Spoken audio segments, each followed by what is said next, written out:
and welcome everybody. Welcome to A Date with Pearl. I am so excited that you could be here today. My name is Rhonda Welsh, and I know some of the folks in the chat, but I'm kind of excited because I don't know everybody who's in the chat. And I'm really happy that you could join. A lot of you are joining from Detroit. I'm going to look in the chat and see where folks are coming from because I think that'll be exciting to hear. Let's see, Michigan, Michigan. Oh, we have somebody here from Tennessee. We have Detroit, Auburn Hills. We have from Indiana. We have someone joining. We have more Detroit, Macomb, Michigan, Southfield, Michigan. And let me see what folks are reading right now. Someone in the chat said they're reading Pearl right now. I like that. But is also next is going to be reading a book from a New Orleans writer called Hood. We have someone else here who's reading a book called A Piece of Cake by Cupcake Brown. Seek Immediate Shelter. Oh, I'm interested in that. By Vincent Yu. And we have someone in the chat who says, Rhonda, you look gorgeous. Thank you. Uh, you know I was going to read that. All right. So thank you so much for joining. This is the virtual book signing for my debut novel, Pearl. And I am so thrilled to be before you today and to be able to do this. I dressed up for you because it's date night. So I dressed up like we're on a date. And I am happy that we can be here for this today. Many of you don't know me as a novelist. You know me as a poet. And just so that I could be in my comfort zone, if you don't mind, I would love to start as a poet. Put it in the chat if you're okay with me starting as a poet tonight. Give me a thumbs up, a heart, something, something. Oh, oh, oh, I see a yes, absolutely. Oh, I see some hand claps. All right, I'm going to start as a poet, and because I'm getting kind of nervous because I see you all here. So I'm going to get into my comfort zone, and I'll be reading a selection from my debut book, and that's Red Clay Legacy. I released it in 2010. And I'll be reading the poem that everybody just seems to like this poem. And it is called Marriage Poem Number 28. And I'll tell you the story of it later. Here we go. Marriage Poem Number 28 from Red Clay Legacy. I want you to have a crush on me. Write my name on the back of your notebook. Check this box for yes, forget no, and maybe. Call me your baby, your darling, your sweetheart, your boo. I want you to have a crush on me. You should ache for my eccentricity. Notice how good I look in high heels melt when the slit in my skirt flashes the mole on my left thigh. I want you to cry when you visualize the crevice beneath the nape of my neck. I want to be your Juliet. I want to get the best that you got. I want to be your hot, be the fire in your belly, the spring in your step, the hands of your clock, your hickory dickory dock. I want to be your nursery rhyme.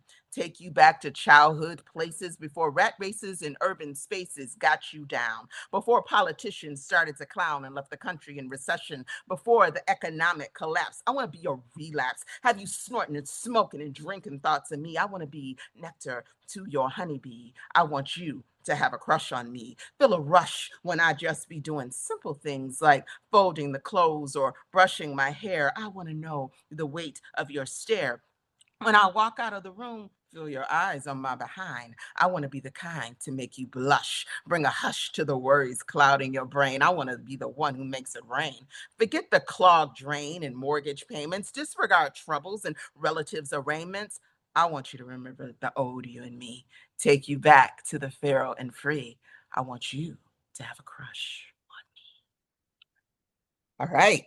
So that's how I used to do it back in the day. So now I'm a novelist, y'all, and I am so excited to bring Pearl to you. It is a multi-generational story about four women, and it starts in the Sea Islands of Georgia, moves through the mainland of Georgia to the Great Migration to Detroit, and then to present day of Detroit.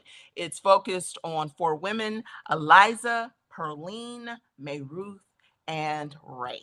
It was based on a true short story that I wrote about my grandmother a little before, right around the time of the pandemic, and I shared it at an open mic, a couple of open mics actually, and I was so shocked by the response that I got.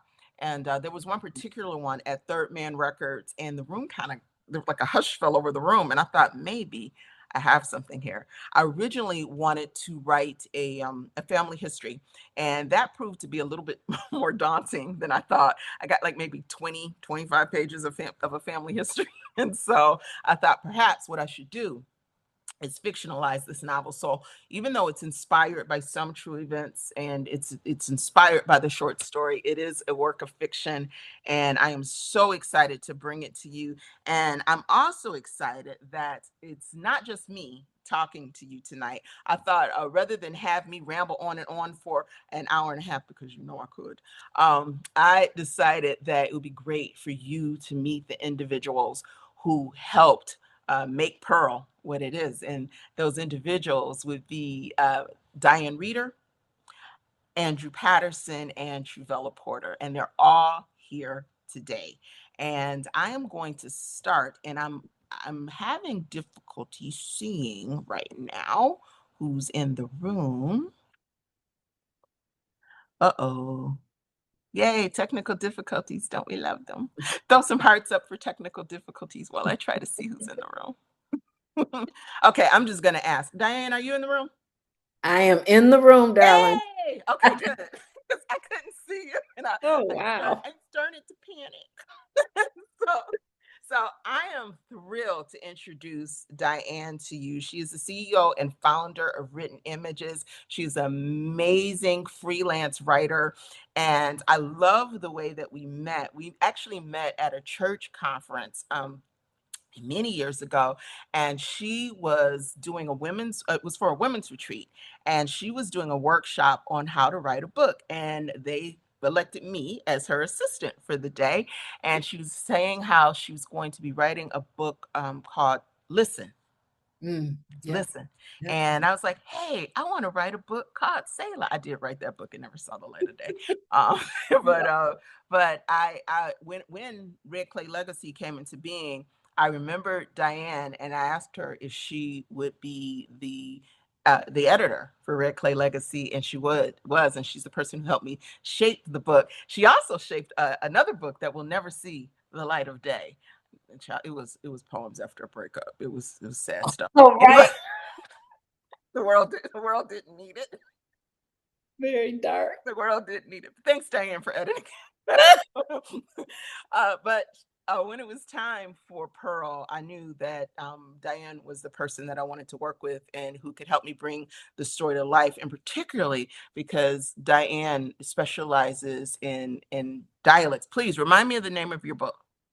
What the word be? Why Black English is the King's English. What the word be. And I thought because there's so much Geechee dialect in the book, I thought that Diane would be such a perfect person for the book and to understand it.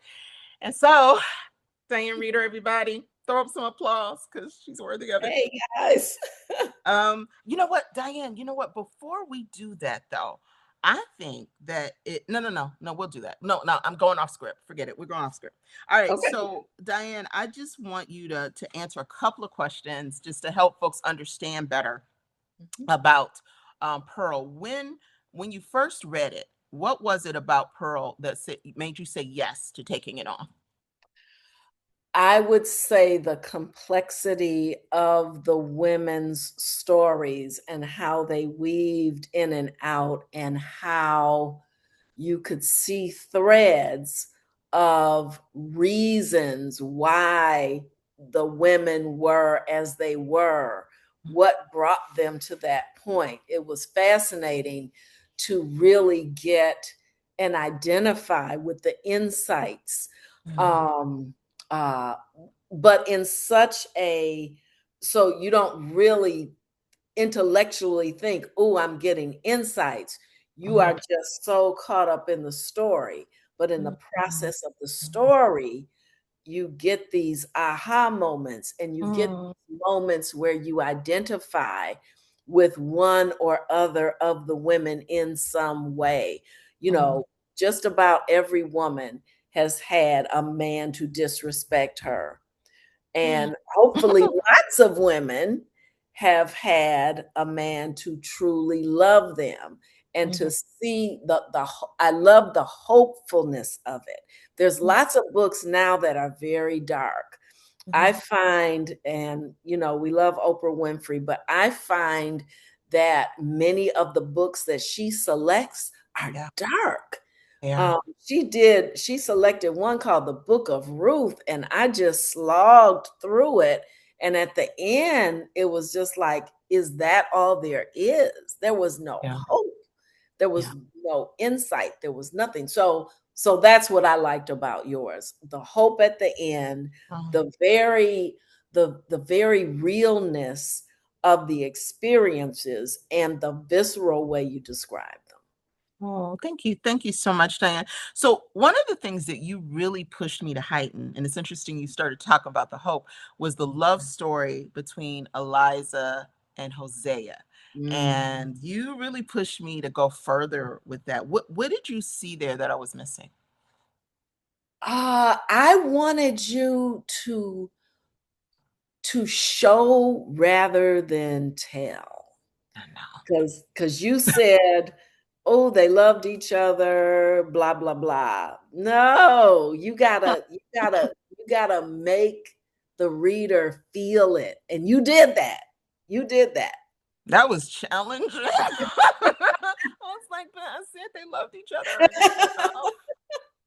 We all felt it, and you're a poet, so you write poetically. So I knew that if you immersed yourself in that sort of poetic mind space, you would be able to pull that off, and you did.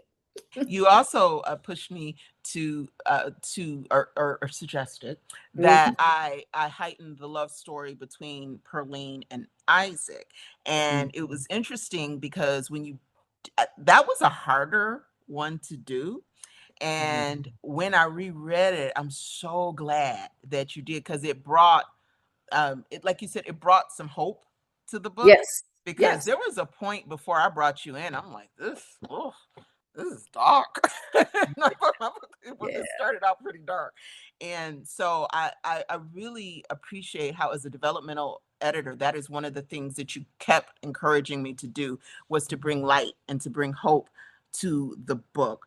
And so just as we end, Diane, I want to ask you one final question. Why do you think it's important for authors to write to work with an editor? Why is it important? Not everyone does. Because you're so immersed in your own head that there are things that an editor can see that you will never see, Mm, just mm, because you are writing from your perspective. You can only write from your perspective, mhm, but mhm. you get somebody else in there that has lived a different life, has a different way of thinking, Yeah. sees things that you may not see, that you're so immersed in.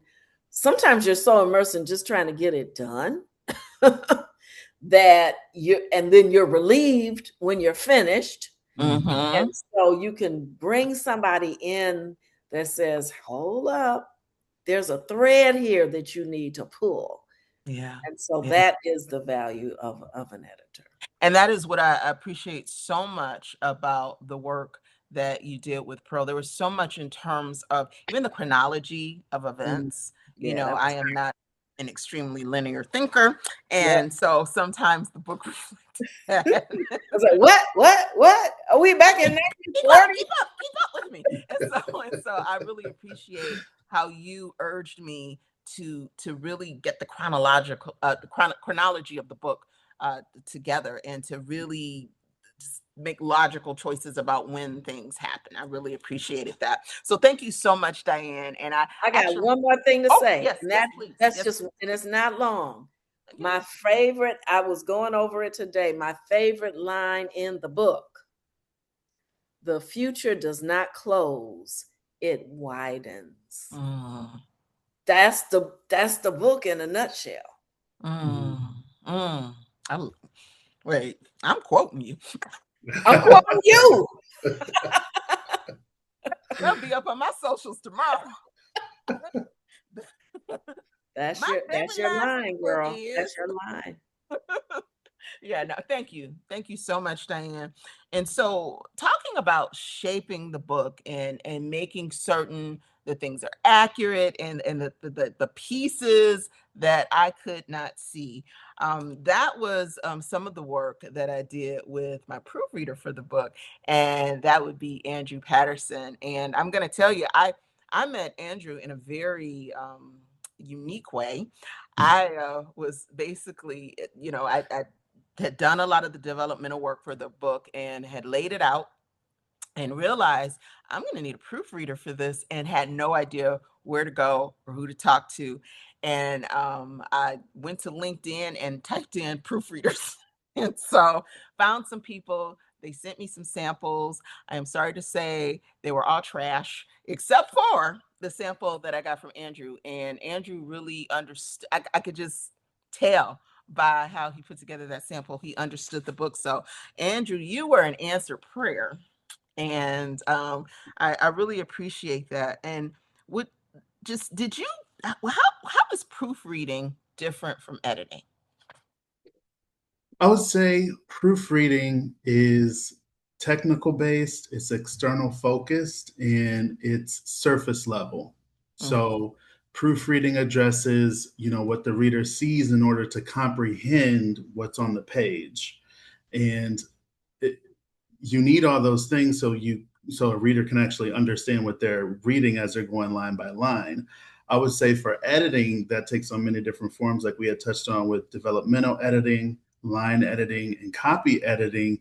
Is that's more analytical and it's more big picture thinking. mm, So as a proofreader, you're really only focusing on what a reader is reading for technicalities and typos and any blatant or glaring errors. Whereas development with editing, you're really switching a hat and you're delving deeper beyond the words and taking the piece of content and body of content as a whole mhm. and analyzing from that vantage point. Yeah. Yeah, one of the things, I didn't realize that there was no education regarding commas. I received no education regarding commas because I may have been a little comma not heavy, not so I nary comma tried in my to there was not really. nary comment in my manuscript. And so I really appreciate how you did that. And one of the things you kept me from doing, you always push back when I say this, but you kept me from looking stupid because there were a few words I just apparently didn't know the definition of. And you really pointed that out to me. One of the things I was really intrigued by, you told me that Myrtle was your favorite character in the book. What was it about her that resonated with you? I mean, all in all, Myrtle was she was just fully realized. Every character you had, and that was in the story, was fully realized. I would say it was Myrtle was tangible to me. Like it felt like I had known her and had met her, in my own church home, and I think she transcended an archetype. And in my own personal opinion, I feel like Myrtle embodied the Black matriarchal figure that really protects, loves, and grounds Black families and communities. And I really felt all of that when I was reading any passage that she was included in. Mm. And if I was a character in Pearl, Murder would be she'd be my road dog because I love it. Of course, that's a whole Myrtle, different timeline, but yeah, Myrtle was strong. I mean, yeah. she got what she wanted and was able to do it with compassion and with Mhm. love, but she definitely had a kind of a tunnel vision about what it is that she wants. So some of the folks in here, and I did a pre-poll of the registrants, and many people said that they were really interested in writing their own story. And for those who choose to publish their own work, many folks don't work with an editor, they don't work with a proofreader, which I personally think is a mistake because, like Diane mentioned, there's things that you don't see in your work. And so I'd be curious from your vantage point, because you spend your whole day editing, and usually nothing as interesting as Pearl, but you spend your whole day True. editing. What advice would you give someone who thinks they could proofread their own book? I would say that that is impossible. Mhm. Um, like Diane had mentioned, a reader, you are focused on writing it, you're focused on getting all of that out of your system, you're focused on plotting and story development and character development, that when it comes down to proofreading and really making sure that what's on the page that could be comprehended or understood, you Mhm. miss those because you're so focused on so many other tasks as a writer mentally. Yeah. So I would say definitely hire a proofreader, because you want to make sure that you give your writing the proper due diligence of being a solid piece of art and a solid piece of you. Mhm. So is your shingle out for hire if there are writers in the chat? Can they hire you? Feel Okay. free. All right. So you all know how to get in touch with me, and I'll hook you up. I'll get you connected. I have one final question for you. So was there a moment when you when you looked at something that I had written and just said, Rhonda, what are you even doing? It was very rare, Okay. but the instance that I did, which we've joked and laughed about since we finished, our work on Pearl, was it's a part of the body that I became so hyper focused on. It was hard for me to wrap my way around the construction of it. Mhm. So I probably went a little too technical based and said that is this a Okay, so bicep? I'll shed some light on this for the audience. So I am not I'm not a romance writer. Okay, Pearl is not a steamy novel, but I was trying to get I was trying to get romantic with Mhm, it, and mhm. so I had one character gently stroking another character from the elbow to the shoulder. And I thought that I had done it really eloquently. So I was looking at the proofreading note, and Andrew was like, "Isn't that the bicep?" So it's like I might be needing to like rewrite that part because yeah, that ain't cool. All right. Well, That Andrew, was thank you funny. so much. And I appreciate you Absolutely. so much. Thank I'm you. gonna be bringing you back up because we'll be talking a little bit more. The next person that I want to talk to is Truvella Porter. Truvella Porter is a licensed clinical therapist, and she is the founder of the Jesus Check-in app. So I am thrilled to bring her to the front. Truvella, are you here? I am here. Hello, everybody. Yes. Hello. So I'm going to tell you. So Truvella, Myrtle is Andrew's road dog, but when it comes to Pearl, Truvella was my road dog. Any little thing about Pearl, it's like, hey, I wrote 2 sentences today. Hey, I have a Library of Congress. Hey, I'm gonna go to my copyright and send this to the copyright office. What do you think? So Trudy got those types of text messages constantly, and then Yes, I would yes. call her and talk ad nauseum about the book. So yeah, so Truvella, thank you so much. I want you to put on another hat other than being my my Pearl Road dog. So uh as a therapist, I'm really curious when families decide that there's some things that just simply should not be talked about. How does that impact them? How does it impact a family? Well, there's different levels of impact when Mhm, we talk about things that are just going to be hush hush. And we know, like, especially not just Black families, probably all families, there's something that happens and everybody's like, shh, what goes on in our house is not outside of our house, mhm, and what happens is that impact is huge. So, the initial impact of that is whoever or whatever happened and whoever the victim was, Mm. is impacted at that moment. You know, they're not supported, they're not heard, they're abused or, you know, hurt in whatever way. And so that Yeah. impact is huge in that moment.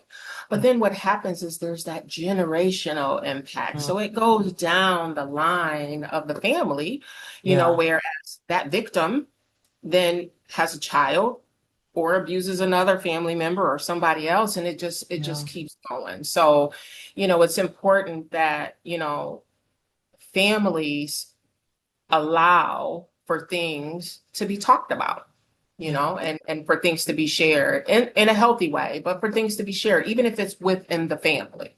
Yeah. Yeah. That's really important. And I'm curious, in your clinical work, how often do you see clients wrestling with some of the same kind of family secrets that show up in Pearl? Every day. Wow. All of my clients. I can say that my full load of clients all have something from Pearl.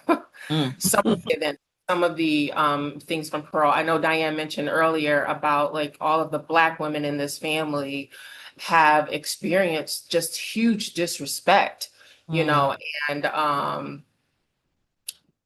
all of my clients, everybody that I see, you know, they are walking in life right now in different levels of disturbances and mental and emotional health uh, issues because of, you know, the trauma, because of Mm. all of the trauma that they face. So I do a lot of trauma informed work. Mm. So one of the things that I'm curious about, what was it like for you as a reader, knowing that this book was loosely based on real life ancestors and tightly Well, based in some places? yeah, tightly based. So, you know, you kind of like you know, you kind of revealed how I am connected. So I am connected to this book, right? Connected to this book. Spell it out. Yeah, it was based on ancestors, but not only ancestors. You know, if is it okay? Yeah, tell people, tell All people. right, all right. Rhonda's my aunt. It's So out. The word is out. Okay. yes, Rhonda is We're my related. aunt. So this book for me, it was it was an honor, first of all, to read this book. And it because all of it, I know some of the stories, Right. but the way you put that together, like this book is that deal. So it was just oh my God, I don't know. I'm kind of lost for words right now, but not only my ancestors, but the book was based on women that Yeah. were in my line and who I am, you know, in the line of. And I myself was a victim of the trauma, you know, that was passed down. Yeah. So, you know, it was very enlightening for me, and it was a great reminder, even me as a therapist, Yeah. that, you know, that stops with me. Hmm. It Hmm. stops with me.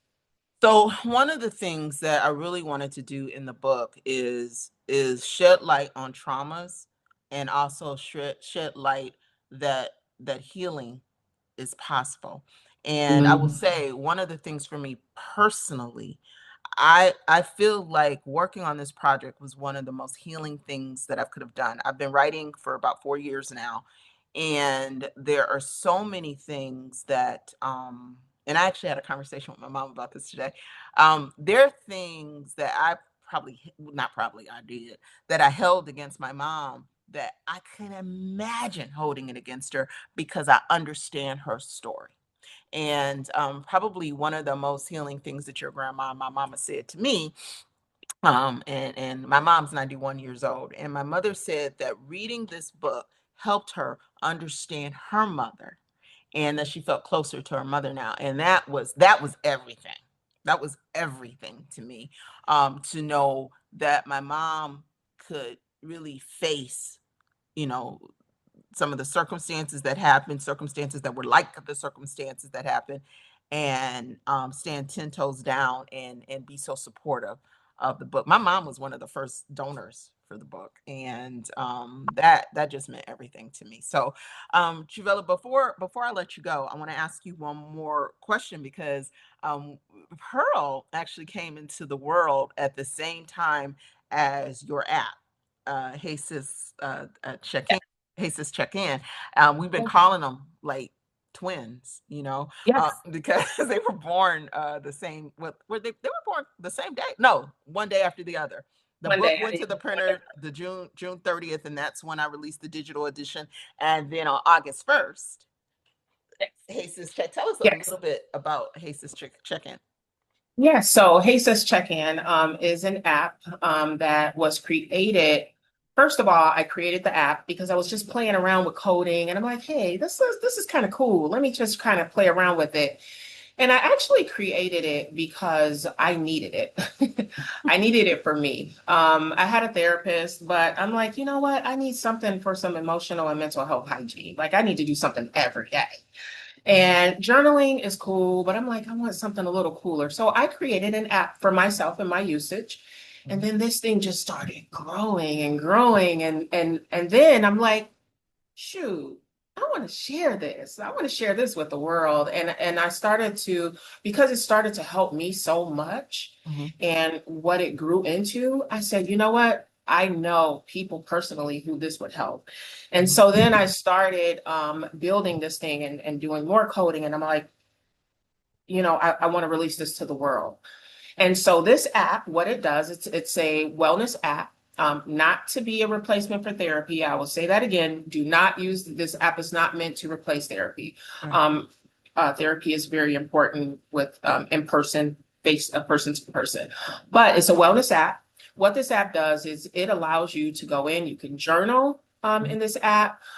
You can do grounding work. Mhm. So there's like different like sound frequencies that can help Mhm. you with relaxation and grounding and meditation.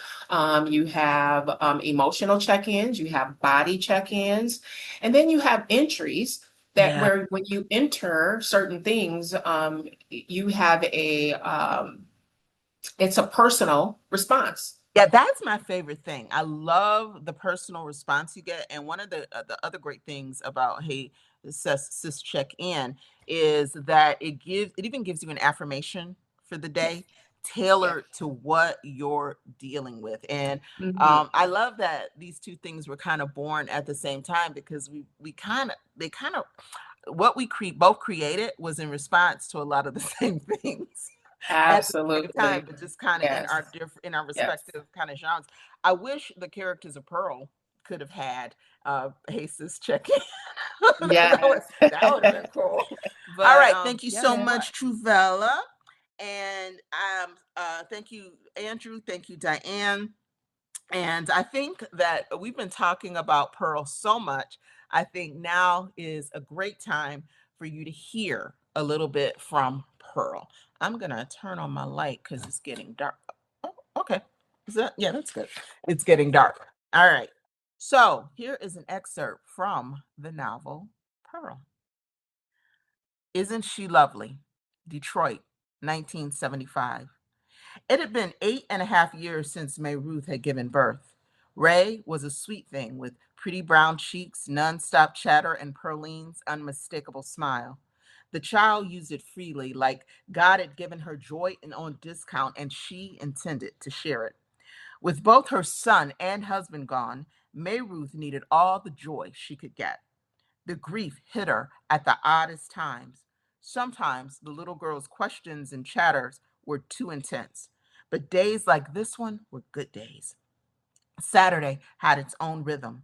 After cleaning, after Soul Train, after lunch, that was when May Ruth pressed hair. The kitchen smelled faintly of blue magic. The chicken pot pie in the oven and the vanilla sugar from the pound cake cooling on the counter. The back door was cracked to let the heat out, and the radio hummed low from the windowsill like it belonged to the family. Chaka Khan's voice floated through the room, smooth and rough, at the same time asking melodic questions about love. May Ruth heated the pressing comb like she had done 100 times before, maybe 1,000. She did not love the work, but she loved the way Ray looked when it was all done. Ray sat on the low kitchen chair. The cushion had worn thin years ago, so the metal rim pressed into her little thighs. Her left hand instinctively tried to hold her ears down, even though she never quite got them covered. You all right? May Ruth asked without turning. Yeah. But Ray said it in that small way that sounded more like a question. May Ruth glanced over her shoulder. Ray's eyes were on the floor, bottom lip sticking out just a little. She never told her, and all her years with Wood made her distrust hugging and kissing, so she didn't do it much. But Lord, she loved that child so much it could make her chest tight. The comb glowed faintly at the edges. May Ruth blew on it, then walked over. Sit up straight and do not move, she said gently. If you do not flinch, I will not burn you. Ray sat up taller, trying her best to be brave. May Ruth worked with the phone lodged in the crook of her neck. Girl, can you believe she said that? She gossiped to Evelyn. Mm-hmm. Problem is, she thinks fat meat ain't greasy. Ray giggled. She had no idea what it meant, but she knew it was funny. Stay out of grown folks' business, May Ruth teased and tapped her lightly with the comb. When the call ended, the kitchen eased into the quiet rhythm of the ritual. Part, press, comb, oil, repeat. It soothed May Ruth in a way she never admitted out loud. Some things were meditations without trying.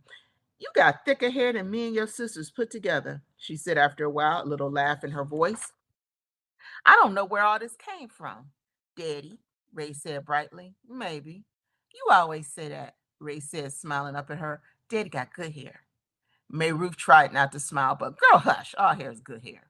She lifted a thick section of hair. The comb sizzled as it passed through Ray's woolly strands. Ray pressed her ears down harder and squeezed her shoulders tight.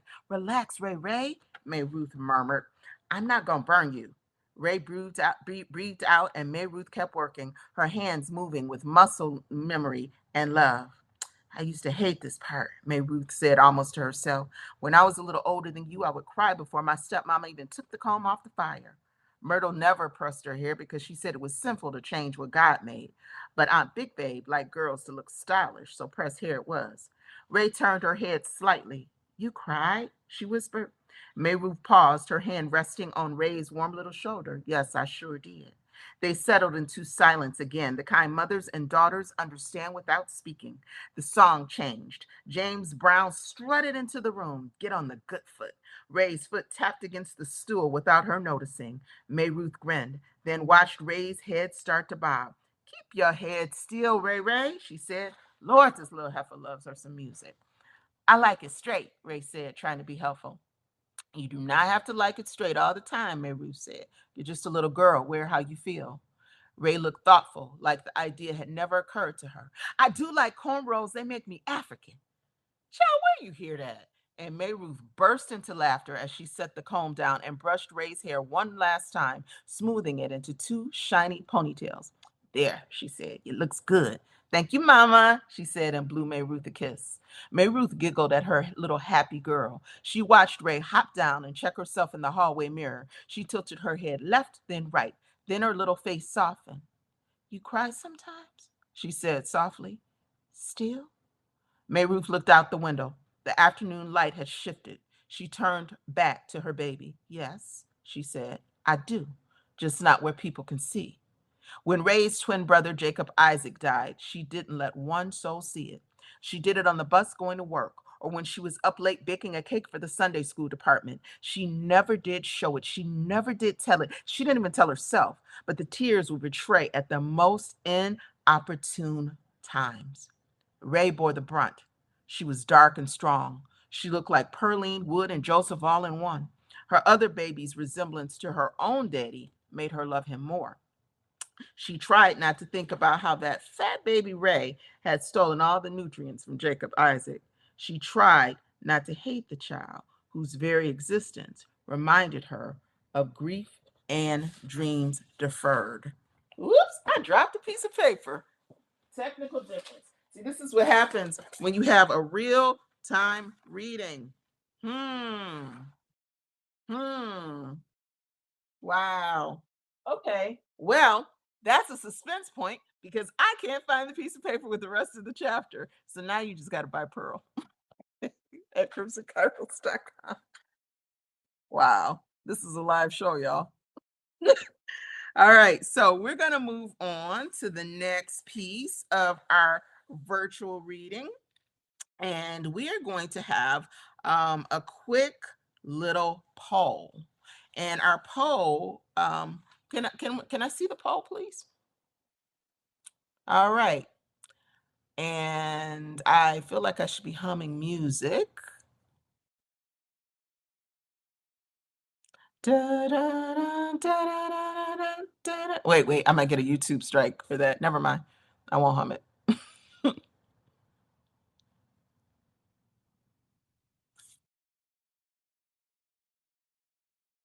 All right, I think everybody has had a chance to vote. Let's see the results of the poll.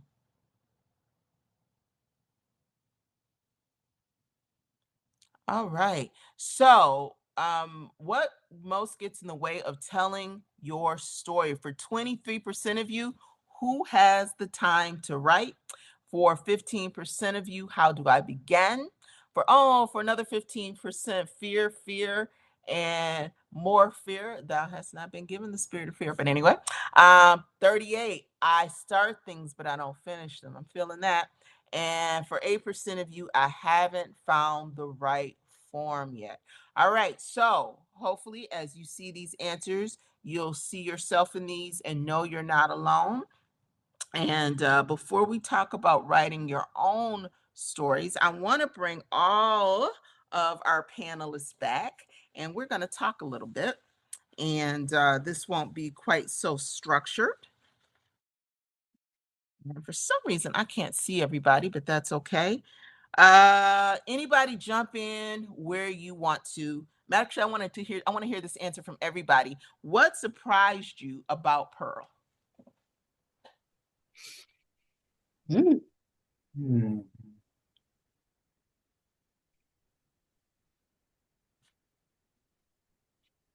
I would say for me, if I was surprised at how hooked I was.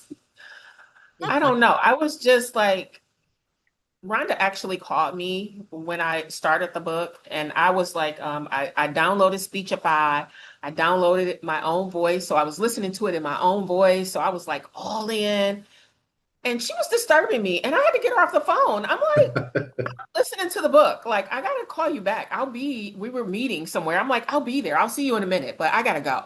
So I think what really surprised me was just how absolutely amazing that book was. Your She's my grandmother, aunt. I know. your I know she's the grandmother bomb. did that to me too. Yeah, I know. She's the bomb. I know, but I was just that's what surprised me. I don't know why, because I know she's a great writer, but I was just so surprised by how enthralled I was in that book. Like I was so entangled in it. Like Diane said earlier, I was just so into it. I just could not even. I was just into it. Andrew, Diane, what surprised you about Pearl? I was surprised about Isaac and the Uh-huh. reunion. Mhm. That probably is the biggest surprise for me. It's a Yeah. wonderful surprise. It's a Okay. romantic surprise. Man, okay, you can't give that one away. Don't give that one away, but okay. Okay. What about you, Andrew? What surprised you? I think what surprised me the most was the thematics of, and now I'm afraid to share too much, but the thematics of the journey of Oh, the inheritance of okay. Yeah. Yeah, um, yeah, yeah. Of the Hope the Chest. heirloom, yes, of the Yeah, the hope Hope. You could. chest. I mean, Okay. the Hope Chest is in like the Yeah. first 3 pages. So, but yeah, um, but just kind of and how that all. Yeah. how well the the theme and the object of the pearl just really encapsulates so much of all of these characters' journey, the family, the trauma, and it was very well done with in thematics and that kind of development. So Andrew, Diane, and Trivella, you all know why I'm wearing a single pearl on my. I'm not telling y'all. You got to read the book for that. But there's a reason I'm wearing a single pearl, and it's very meaningful. Which character would you most like to have dinner with? Besides Myrtle? Besides Myrtle?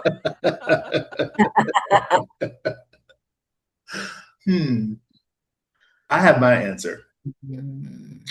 I'm gonna go with Miss Big Babe. I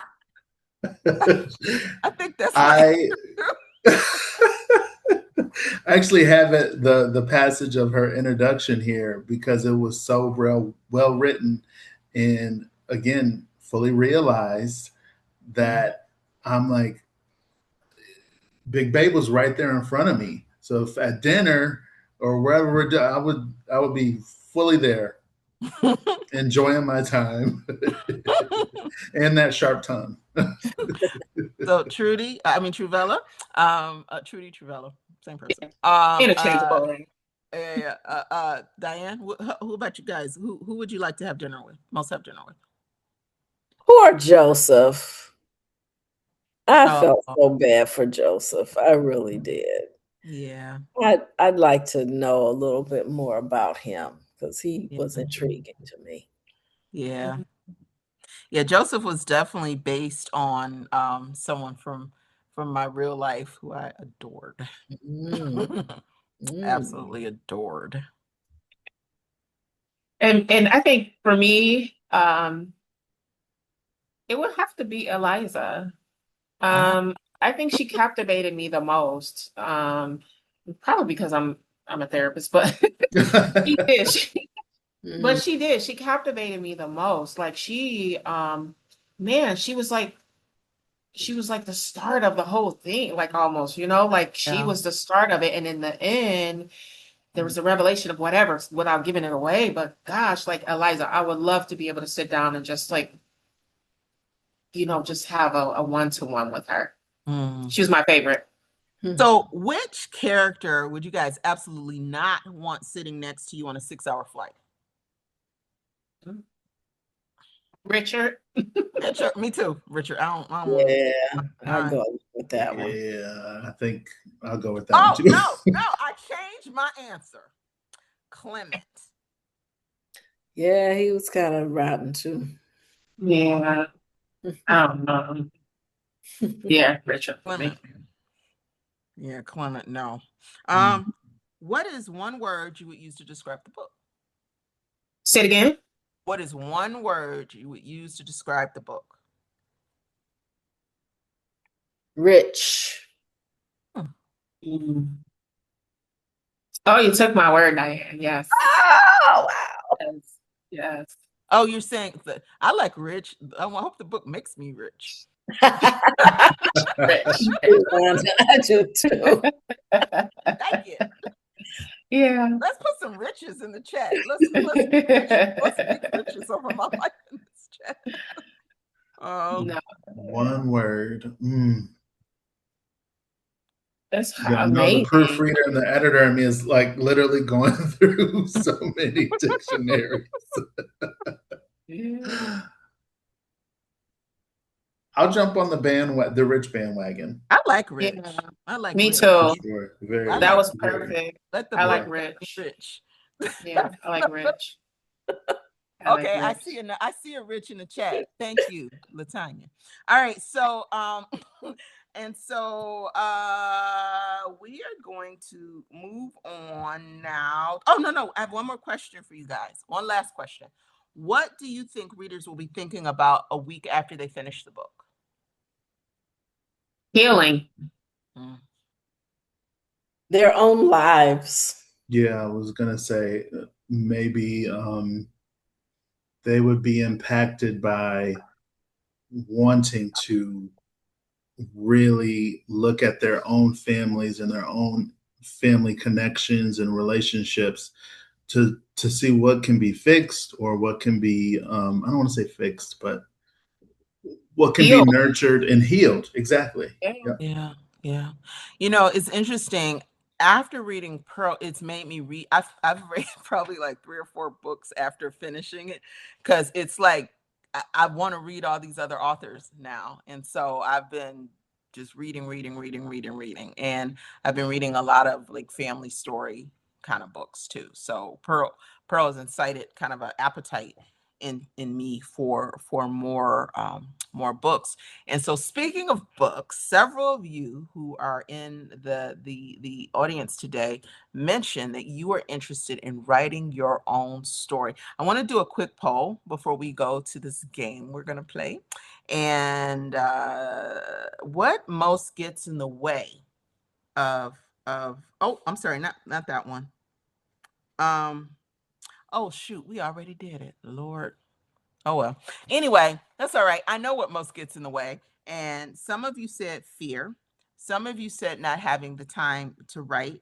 Some of you said, how do I begin? And so one of the things that I would suggest to you, and this is a very old-fashioned thing, I suggest a big old pad of paper and a pen or a pencil, and to really just start jotting down your thoughts. And I know that some people like to outline work before they write it. And I know that there are those types of writers. I am not that type of writer. I'm more of a revelatory writer. Even when I teach creative writing classes, one of my favorite things to do is the fast write. And if I could figure out the logistics, we would do it now.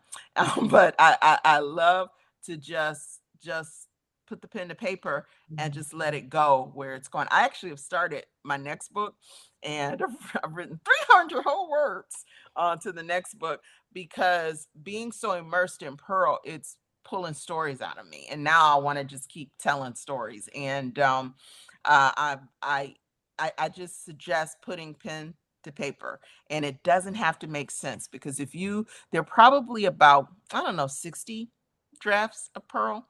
If you look at draft 15 and 16, they do not resemble the book that you will soon be holding in your hands today. And actually, I want to make certain that if you have not grabbed the book yet, I am putting the website here in the chat, because Pearl could be yours.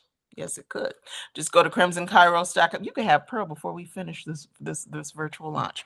All right, so the next thing I want to do is, oh, look at there. And that's the cover. Yay.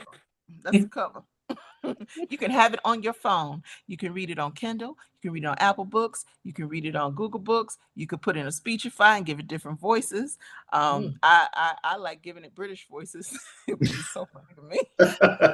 Actually, I really like a Nigerian voice though for the part on the island. It reads the dialect kind of cool. But anywho, that was my commercial for Pearl. Because all right, let me look at the time here, because I know you don't have all night. One of the things that I want to do is play a little game with you. And this is called the Your Story game. So in 6 words or less, I would like you to give me a title for a chapter. So if this season, moment, or chapter of your life had a title, what would you call it? 6 words or fewer, and you can put it in the chat. Wow. Just if this season of your life You're only given an editor and a proofreader 6 words. That's tough. Okay, I love this. Andrea Knott says, ready to retire. Oh, Arthur Colbert. I know. Wait, snap. Arthur Colbert. Oh, my classmate, Cass Tech. Rising from the ashes. From the ashes. That's a good one. Ooh, living my retired life to the fullest. I'm seeing a theme here. You've got one job. I love that. The belly that keeps on growing. Oh, okay. The belly that keeps on growing. Okay, Sierra, are you telling us something? Sierra, my cousin. Okay, Yvonne Johnson, time for the harvest.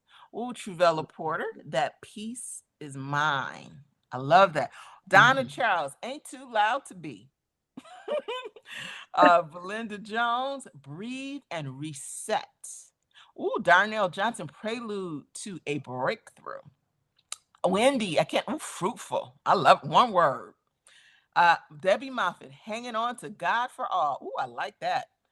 Andrew Patterson, The Hot Mess in Your Mid-30s. I love that. Dr. Natalie Russell, looking forward to my next role. Damiana Latson, Trials and Triumphs. Triumphs. Do we have any more? Oh, Diane Reeder, Wherever I Am, I'm All There. Sherry Gordon, The Me I Used to Be. I love this. Oh, I got cousins in the chat. I'm loving this. So I love these titles. So just by writing those chapters, you are starting your stories already. You're already thinking about your lives in context just by writing those 6-word stories. So before we do our final giveaway and close, does anyone have any questions for me or for Andrew or for Truvella or for Diane? You can put them in the chat.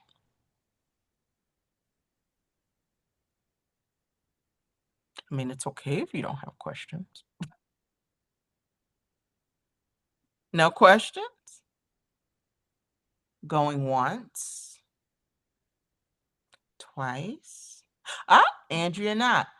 Okay. What was it like for you going from a poet to a novelist? That is a great question. And Andrea Andy is an amazing poet and songstress as well. It was hard. Writing Pearl was one of the hardest things I've ever done. Poetry came a little bit more easily to me because of the rhythm, and I can think of rhymes in my sleep. And I think for being a novelist was sustaining a thought. That was so difficult. It was real, and even when you get Pearl and you see the structure of the book, I did cheat a little in terms of the structure is probably structured most like the way a poet would do it because it was so hard to retain a thought. It was really hard. I But don't that's have the beauty of it. That's the I, beauty of it. I don't have a ton of attention span, as this virtual launch is probably showing you. And so, yeah, retaining a thought. Belinda Jones, how do I get the Hey Sis link to my phone? Belinda, I'll talk to you later. Could we put the Hey Sis link in the chat real quick? And Belinda, I will actually send it to you. And I actually have a little something special for you, Belinda. Uh, why wasn't Diana more memorable? Donna Charles, have you read Pearl yet? So people keep comparing my sister to Diane. I think she was memorable. Uh, Arthur Colbert, what is the best way to go back and make sure that appropriate footnotes and references are included? Okay, I need my editor and proofreader to answer that question because I can't. What is the best way? Let me see. To make sure that appropriate footnotes and references are included for a piece of fiction, a bibliography. I would have to check Chicago Manual of Style, but anything that is at the back of a book, memoir and expose. Yeah, I'd have to do some digging on Chicago Manual of Style for that one. I don't have much experience with a memoir. That's usually with nonfiction. Oh, Yeah, I would think so. Mm-hmm. The Chicago Manual of Style would say for fiction though. It would give the guidance, right? Mm-hmm. Okay. Let's well, see. I guess with fiction, if you're quoting from a song, you have to get the right permissions, that kind of thing. Yeah. Which is why I made every quote from the public domain. Yeah. KJV. Let's see. Oh, I have another question from Rhonda J. Smith. You said you were writing Pearl for 4 years, but what was the total time from writing to publication?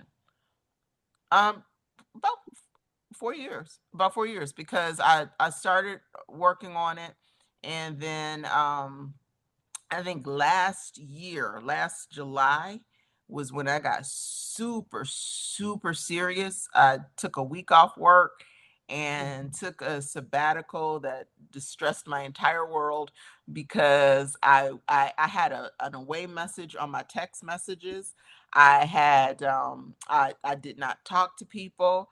I went on I did a trip. I actually did a trip to Amherstburg because I wanted to go to the Freedom Museum, and there were some things I wanted to understand, that I thought that the Freedom Museum, that, and they definitely did help me.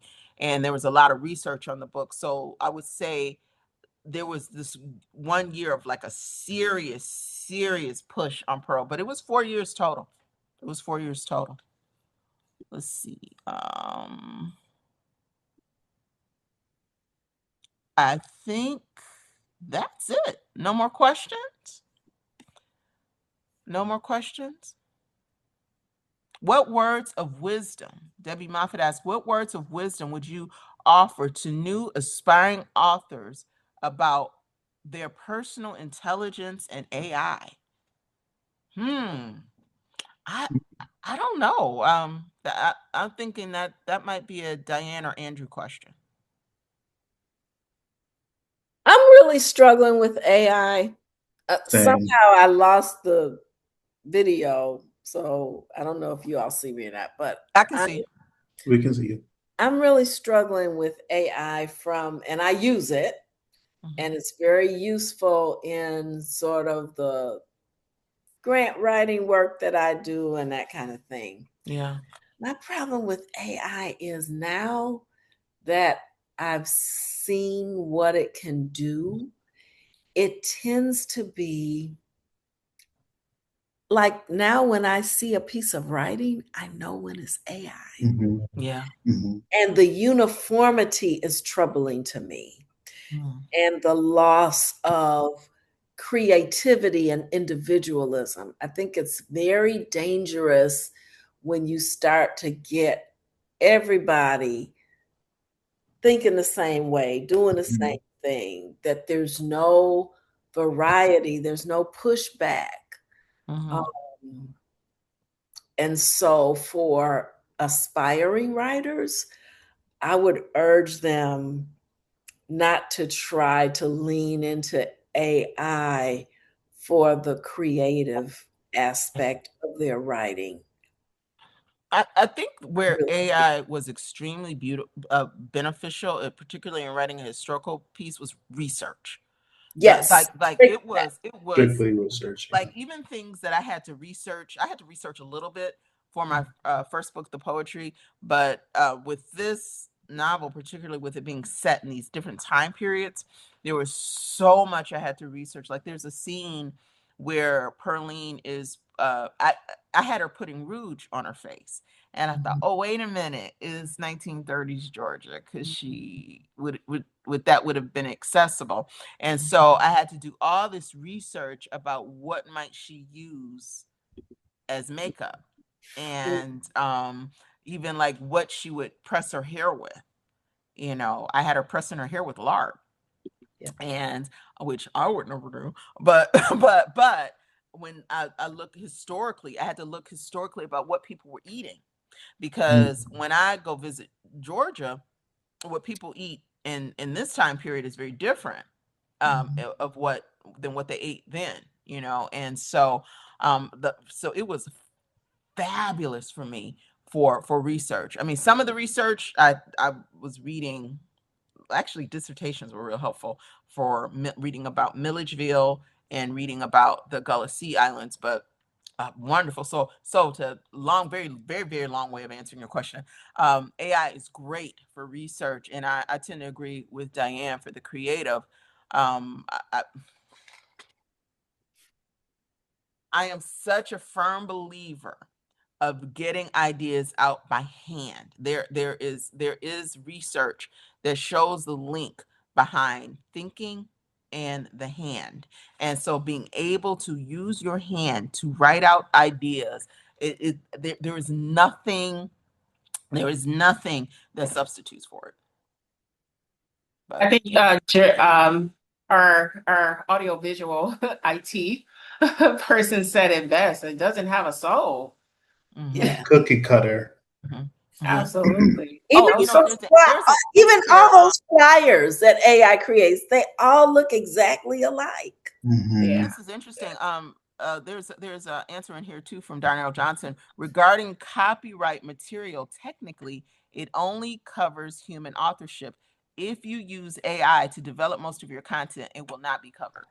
I didn't know that. Yeah. Well, just so you know, my copyright papers came this week, so. And then too, I see Arthur Colbert, you asked him in, access, HACES, check in. Absolutely. I mean, it was created with women in mind, but absolutely it's not gender based. Yes, men can access it as well. Okay.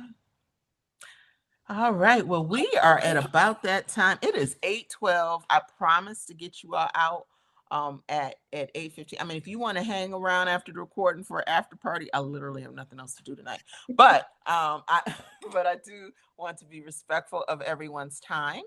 So thank you so much for joining me for a date with Pearl.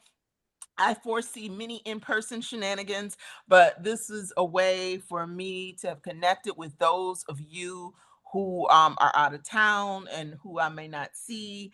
Thank you so much. Please, please, please, please, please, please get the book. Actually, what is about to go up in about 2 or 3 seconds is a slide, and that slide will be how you can purchase Pearl. I think we're about to see it right now. That slide's going up. Come on, Pearl. Pearl slide. Pearl slide. Okay. There it is. Woo! It's QR code. You can right now get your digital edition of Pearl. And when you get your digital edition of Pearl, you can upload it to your Kindle. You can look at Apple Books, Google Books, your tablet. And you can tell it to read to you. The way that I really enjoy listening to it is Speechify, or you can just like read it with your eyes. The print edition will be out the first week of September. It will be in my hands on September 4th. And I will let you know when my in-person readings are. I actually do have an in-person reading scheduled for Mount Pleasant, Michigan on September 10th. And so hopefully I will be in Detroit soon. If you'd like me to come read by you, let me know. So thank you so much for joining us. And I really, really appreciate you. Thank you so much, Diane. Thank you so much, Andrew. Thank you so much, Truvella. Behind the scenes, our fabulous AVIT support, JD Jordan. Thank you so much. Thank you to all of you.